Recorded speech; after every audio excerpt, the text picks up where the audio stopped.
नमस्कार, स्वागत है आपका बिहार समाचार में। अब बीजेपी से अलग हो सकते हैं मुख्यमंत्री नीतीश कुमार। नीतीश कुमार जी ने बीजेपी के फैसले के खिलाफ मोर्चा खोल दिया है। बीजेपी जदयू का गठबंधन टूट सकता है। तो वहीं बिहार में एक बार फिर से भयानक बारिश होने वाली है। तो आज की बड़ी खबरों पर बात करने से पहले आपसे अनुरोध है, कृपया वीडियो को एक प्यारा सा लाइक अवश्य कर दीजिएगा। आपका लाइक करना ही हमारी मेहनत का फल होता है। बिहार के सरकारी स्कूल में पढ़ने वाले बच्चों के लिए खुशखबरी है। एक तरफ जहां नीतीश सरकार सरकारी स्कूल में पढ़ने वाले बच्चों को साइकिल और पोशाक खरीदने के लिए पैसे देने वाली है और साथ ही छात्रवृत्ति का पैसा दिया जाएगा, तो इधर और एक बड़ी खुशखबरी है कि स्कूल में अब बच्चों को नाश्ता भी मिलेगा। मिड डे मील से पहले अब नाश्ता देगी नीतीश सरकार। बिहार के नीतीश सरकार ने बड़ा फैसला कर लिया है कि बिहार के सरकारी स्कूलों में अब बच्चों को मिड डे मील से पहले नाश्ता भी दिया जाएगा और नीतीश सरकार ने इसकी तैयारी भी शुरू कर दी है। ये नाश्ता प्री नर्सरी या प्राइमरी स्कूल के बच्चों को दिया जाएगा। और बड़ी खबर तो यहाँ है कि नाश्ता स्कूल के किचन में नहीं बनेगा, बल्कि नाश्ता क्षेत्रीय स्वयंसेवी या महिला संगठनों की मदद से तैयार कराया जाएगा। ये पैक्ड फूड होगा जो पोषण से भरपूर होगा और इसको लेकर केंद्र सरकार ने राज्य सरकार से सुझाव भी मांगा है। खबरों में कहा जा रहा है कि बीजेपी और जदयू का रिश्ता टूटने वाला है। नीतीश कुमार अब बीजेपी से अलग हो सकते हैं। देखिए, नीतीश कुमार जी ने बीजेपी से संबंध तोड़ने से इनकार नहीं किया है। यानी अब मुख्यमंत्री नीतीश कुमार भी लगातार बीजेपी के फैसले का विरोध कर रहे हैं और आरजेडी से अंदर खाने संपर्क साधने की भी खबर है। अब मुख्यमंत्री नीतीश कुमार के पास दो ही रास्ते हैं, या तो वे खुद के खर्चे पर जातीय जनगणना कराए या बीजेपी से अलग हो जाए। और यदि खुद के खर्चे पर जातीय जनगणना कराती है तो कम से कम 250 करोड़ का खर्च आएगा। तो वहीं पत्रकार अरुण पांडे बताते हैं कि दूसरा विकल्प है कि नीतीश कुमार इस मुद्दे को लेकर बीजेपी का साथ छोड़ दे। और महागठबंधन ने तो रास्ते खोल दिए हैं, दरवाजा खुला रखा है। मुख्यमंत्री नीतीश कुमार जी के लिए कई बार बुलावा भी भेजा है कि आ जाइए बीजेपी का साथ छोड़कर महागठबंधन में। यहाँ सबसे बड़ी बात तो यह है कि यदि महागठबंधन में मुख्यमंत्री नीतीश कुमार जी जाते हैं तो तेजस्वी यादव को मुख्यमंत्री बनाया जाएगा। लेकिन यदि महागठबंधन वाले ये मान ले कि मुख्यमंत्री नीतीश कुमार जी को पद दिया जा सकता है तो तुरंत ही ऐसे नए समीकरण बन सकते हैं। मुख्यमंत्री नीतीश कुमार जी ने खुद ऐलान कर दिया है कि हम बिहार जाकर सभी राजनीतिक पार्टियों से बात करेंगे। और दैनिक भास्कर की खबर में कहा जा रहा है कि सभी विपक्षी पार्टियां यदि गोलबंद होती है तो नीतीश कुमार को बीजेपी का साथ छोड़ना पड़ेगा। मतलब चारों तरफ बीजेपी सरकार मुश्किल में पड़ रही है। जो लोग सरकारी नौकरी की तलाश में थे उनके लिए आ गई बड़ी खबर। देखिए, बीपीएससी ने खुशखबरी दी है। बीपीएससी ने बम्पर बहाली निकाल दी है। 67वीं बीपीएससी का नोटिफिकेशन जारी हो गया है। 30 सितंबर से लेकर 5 नवंबर तक आप आवेदन कर सकते हैं। देखिए, बीपीएससी के द्वारा टोटल 555 पदों के लिए वैकेंसी निकाली गई है और इन 555 पदों में से कई विभागों में वैकेंसी निकाली गई। कुल 16 विभागों में वैकेंसी निकाली गई है। पूरा डिटेल्स आपको वीडियो के डिस्क्रिप्शन में मिल जाएगा। फॉर्म भरने के लिए जनरल और ओबीसी वालों को 600 रुपये लगेंगे, तो वहीं एससी, एसटी, पीएच और महिला कैंडिडेट को 150 रुपये लगेंगे। अप्लाई करने के लिए आप बीपीएससी की ऑफिशियल वेबसाइट या फिर sarkariresult.com पर भी जाकर अप्लाई कर सकते हैं। और ज्यादा जानकारी के लिए वीडियो का डिस्क्रिप्शन चेक करें। देखिए, बीपीएससी की ऑफिशियल वेबसाइट पर सबसे पहले नंबर पर आपको ये वैकेंसी मिल जाएगी।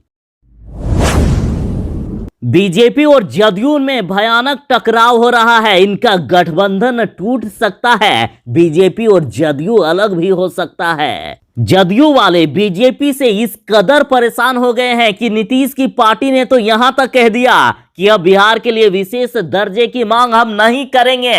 मांग करते करते थक गए हैं बीजेपी से। यानी बिहार में बीजेपी और जदयू का ये गठबंधन टूटने के कगार पर नजर आ रहा है। एक दिन पहले ही जहां मुख्यमंत्री नीतीश कुमार जी ने जातिगत जनगणना पर केंद्र सरकार और बीजेपी के खिलाफ खुला हमला बोला था, तो आज उनकी पार्टी ने ऐलान कर दिया कि अब केंद्र की मोदी सरकार से बिहार के लिए विशेष राज्य की दर्जे की मांग नहीं करेंगे। कहा है कि अब आखिर कितना मांग करेंगे, मांग करते करते हम थक गए हैं, कोई सुनवाई नहीं हो रही है। जाहिर है कि बीजेपी और जदयू के बीच गठबंधन की एक और गांठ खुल गई है। इनका गठबंधन टूटने के कगार पर नजर आ रहा है।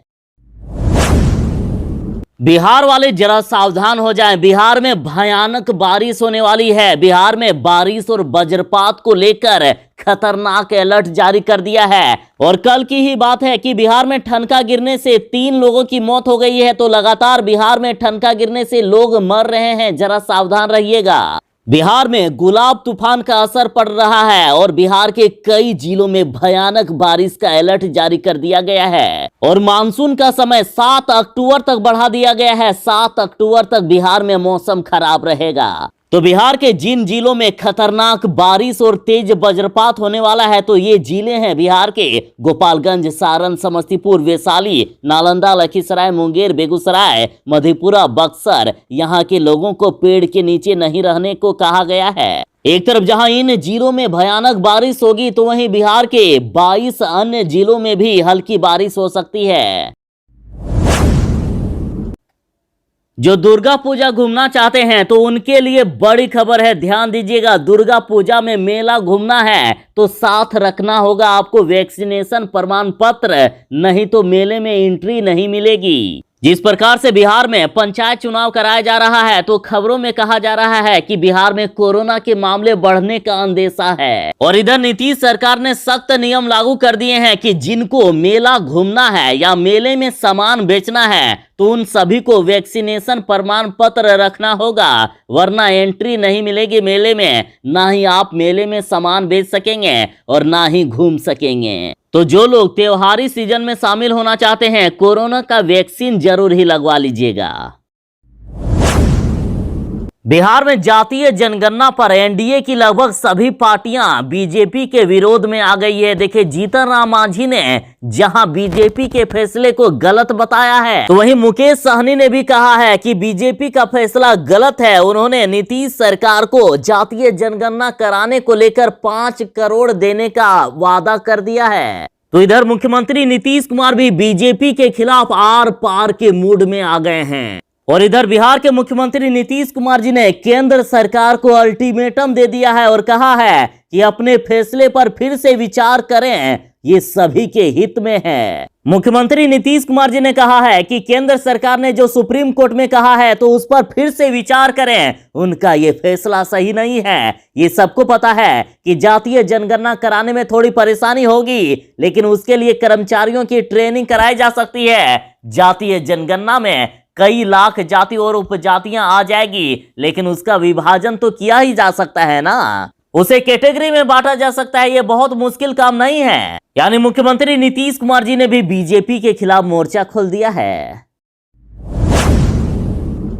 जिस तरह से बीजेपी सरकार जातिगत जनगणना नहीं कराना चाहती है और अब बिहार में मुख्यमंत्री नीतीश कुमार जी का भी बात नहीं माना जा रहा है, तो इधर तेजस्वी यादव ने बड़ा ऐलान कर दिया है कि बिहार और केंद्र से एनडीए सरकार का जाना तय है। तेजस्वी ने दावा किया है कि भाजपा शासन में महंगाई, बेरोजगारी और नफरत चरम पर है। तेजस्वी यादव ने ट्वीट करते हुए ये दावा किया है कि बिहार और केंद्र दोनों जगहों से एनडीए सरकार का जाना तय है। तेजस्वी यादव बोले कि सरकार को आम जनता की परेशानी से कुछ लेना देना नहीं है। भाजपा शासनकाल में देश में महंगाई, बेरोजगारी और नफरत चरम पर है। हर व्यक्ति महंगाई से परेशान है। किसान, नौजवान, व्यापारी, कर्मचारी, छात्र, मजदूर, गरीब सब इस जन विरोधी पूंजी परस्त सरकार से त्रस्त है। अब बिहार सरकार अपने खुद के खर्चे से बिहार में जातीय जनगणना करा सकती है। देखिए, तेज प्रताप यादव ने कहा है कि जनता को गुमराह नहीं करे नीतीश कुमार। तेज प्रताप यादव बोले कि राज्य सरकार खुद के खर्चे से जातीय जनगणना कराए। वर्तमान सरकार किसान, मजदूर, नौजवान को ठग रही है। और ये बातें सिर्फ विपक्ष ही नहीं कह रहा है, बल्कि अब देखिए खुद बीजेपी वाले कह रहे हैं। जातीय जनगणना पर सम्राट चौधरी ने कहा है कि राज्य सरकार स्वतंत्र है, वे चाहे तो जातीय जनगणना करा ले। बीजेपी ने खुद कह दिया है मुख्यमंत्री नीतीश कुमार से कि यदि वे चाहे तो बिहार में जातीय जनगणना करा सकती है। और इधर जातीय जनगणना को लेकर अब सुशील कुमार मोदी जी ने भी कह दिया है कि केंद्र के लिए यह असंभव है, राज्य सरकार चाहे तो करा सकती है जातीय जनगणना। और इधर तेज प्रताप यादव ने कहा है कि जब केंद्र सरकार ने जाति जनगणना से मना कर दिया है तो नीतीश सरकार को अपने खर्चे से कर्नाटक की तर्ज पर गणना करा लेनी चाहिए। भारत बंद का बिहार में भी असर देखा गया। बिहार में महागठबंधन की पार्टियों के साथ विपक्षी दलों के नेताओं का समर्थन मिला भारत बंद को। और इधर देखिए आरजेडी सारण ने ट्वीट करते हुए कहा है कि नरेंद्र मोदी और भाजपा का घमंड ही उनके पतन का कारण बनेगा।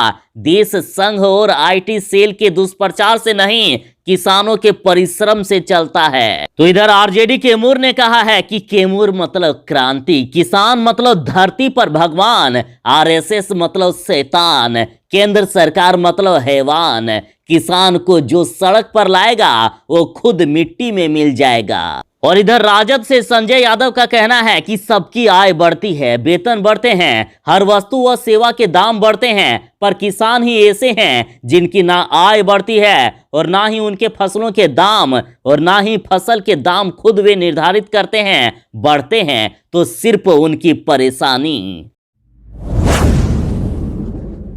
पूरे बिहार में भी भारत बंद का असर देखा गया। महागठबंधन की पार्टियों ने भारत बंद का समर्थन किया और इधर ऐलान किया गया है कि जोर जुल्म की टक्कर में संघर्ष हमारा नारा है, संघर्ष करेंगे, जीतेंगे, हार नहीं मानेंगे। महागठबंधन की पार्टियों के साथ पप्पू यादव की पार्टी भी भारत बंद में कूद पड़े थे। पटना से जाप नेता राजू दानवीर ने कहा है कि केंद्र की मोदी सरकार का किसान विरोधी चेहरा अब किसी से छिपा नहीं है। उन्होंने कहा कि देश के भाग्य विधाता किसान आज मोदी सरकार की गलत नीतियों की वजह से 10 महीनों से सड़क पर हैं और अब तक 600 से भी अधिक किसानों की इस आंदोलन में जाने चली गई है। आज भी एक किसान आंदोलन में शहीद हो गया, लेकिन सत्ता के अहंकार में डूबे पीएम मोदी ने एक बार भी किसानों की सूद लेना जरूरी नहीं समझा। उन्होंने कहा कि किसान अन्न नहीं उपजाएंगे तो हम खाएंगे क्या, इसलिए आज हम किसानों के आंदोलन के साथ हैं। तो वहीं कहा गया कि सरकार माफी मांगे किसानों से और काले कानून को निरस्त करे, वरना जान भी क्यों ना चली जाए, आंदोलन जारी रहेगा और भी बड़ा आंदोलन होगा।